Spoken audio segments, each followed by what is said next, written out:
Cécile Leclerc, bonjour. Bonjour. Vous êtes directrice générale d'Avise. Est-ce que vous pouvez nous dire comment fonctionne de manière opérationnelle Avise? Quelles sont les ambitions? Alors, l'Avise, c'est une agence d'ingénierie pour accompagner le développement de l'économie sociale et solidaire et de l'innovation sociale.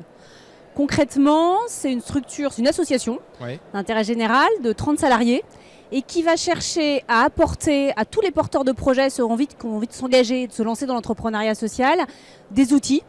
Donc des cartographies d'acteurs, des sources d'inspiration, des dossiers thématiques, des guides pour se lancer, pour choisir sa forme juridique, son modèle économique, etc. etc. Donc, elle apporte des outils. Oui. Et ensuite, elle a un important rôle d'animation des accompagnateurs. D'accord. En fait, en France aujourd'hui, quand on a envie de se lancer dans un projet d'innovation sociale, d'entrepreneuriat social, il y a des acteurs sur le territoire, des incubateurs qui sont dédiés à l'innovation sociale, qui peuvent vous accompagner. Quand vous êtes plus mature, il y a par exemple le dispositif local d'accompagnement qui peut vous accompagner. Et l'Avise, elle va être animateur un peu de tous ces acteurs de manière à ce qu'ils se professionnalisent, qu'ils se développent, qu'ils puissent échanger entre eux. Et ça représente combien d'acteurs en tout dans l'écosystème approximativement? Concrètement, c'est 300 acteurs de l'accompagnement, 180 dispositifs d'incubation, 220 personnes qui travaillent sur le dispositif local d'accompagnement. On anime après d'autres communautés, notamment sur le sujet pur de la mesure d'impact, par exemple. On anime le Social Value France qui réunit une centaine d'acteurs dédiés au sujet. Donc voilà, c'est compliqué à compter exactement parce qu'heureusement, c'est en développement, c'est en expansion même, puisqu'il y a de plus en plus de structures qui se dédient justement à ces enjeux d'accompagnement. C'est justement la deuxième question que je voulais vous poser en tant qu'observateur.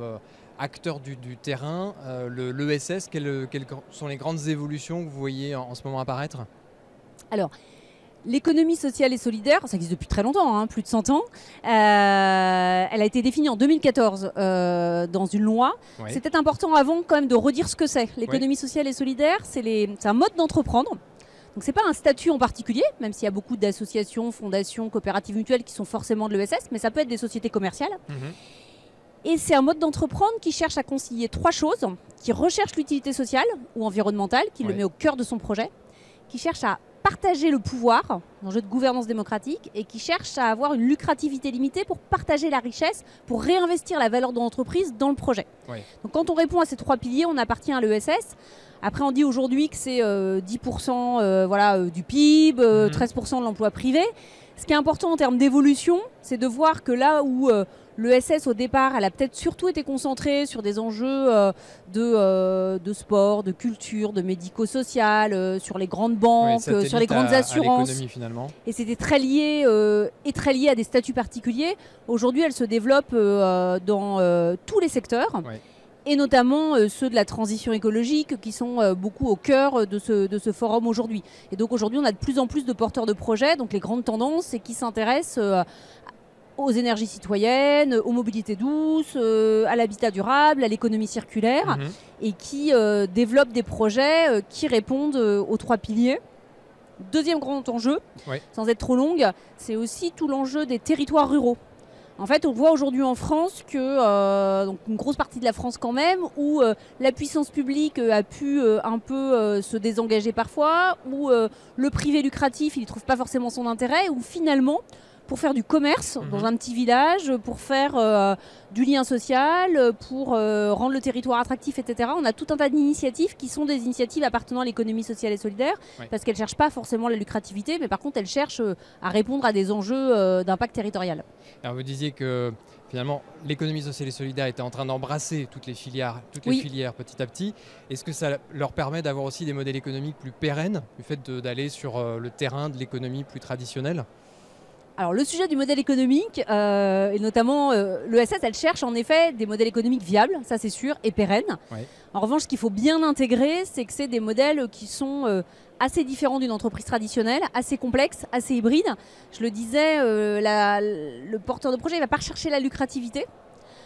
Donc le modèle de je fais une levée de fonds avec des investisseurs qui espèrent la licorne demain, ça ne fonctionne pas avec l'économie sociale et solidaire. Donc c'est des modèles économiques qui vont se poser tout un tas de questions. Je n'ai pas parlé du consommateur et du client. Par un certain nombre d'entreprises de l'ESS, elles cherchent justement à apporter du produit ou du service aux gens qui sont plutôt dans des situations de pauvreté. Donc par définition, elle va fixer des prix où elle va au contraire même offrir de la gratuité ou des prix qui sont accessibles. Donc elle ne va pas non plus avoir un modèle économique avec des enjeux de chiffre d'affaires et de prix qui sont les mêmes que n'importe quelle entreprise.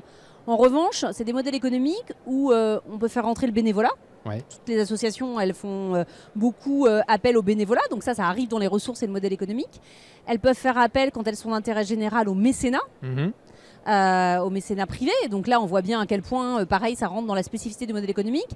Elles rendent des services publics quand elles s'occupent d'un certain nombre de sujets dans la santé, dans le social, dans la culture. Et donc, elles bénéficient aussi de subventions. Et donc, elles manient du chiffre d'affaires, elles manient évidemment la levée de fonds avec des investisseurs généralement dédiés à l'impact, qui ont des capitaux patients. Et elles manient un certain nombre de choses qui composent des modèles beaucoup plus complexes. Ça ne veut pas dire qu'ils ne sont pas pérennes. En revanche, ça veut dire qu'ils sont sans doute plus difficiles, plus stratégiques à manier. Et si les acteurs de l'ESS vont vers l'économie traditionnelle, est-ce que l'inverse est vrai aussi? Les entreprises traditionnelles, est-ce qu'elles intègrent de plus en plus l'économie sociale et solidaire? Est-ce qu'elles collaborent? Est-ce que finalement tout ça finit par fusionner? Alors, ils ne vont pas vers l'économie traditionnelle, ils vont vers des secteurs qui étaient autrefois occupés à l'économie traditionnelle. Eux, ils restent normalement droit dans leurs bottes par rapport aux 3 piliers, à leurs 3, ce qui fait vraiment leur différence. Et oui, par contre, bien sûr, vous le savez, il y a un engouement très fort pour le sens donné, la raison d'être de l'entreprise, le sens donné à l'entreprise.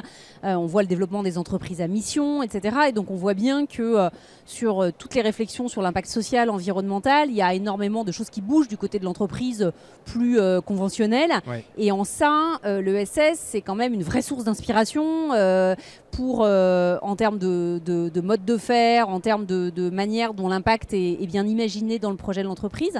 Et ça va, comme vous le disiez, pas seulement sur l'inspiration, c'est que c'est aussi bien sûr des enjeux de coopération et d'alliance.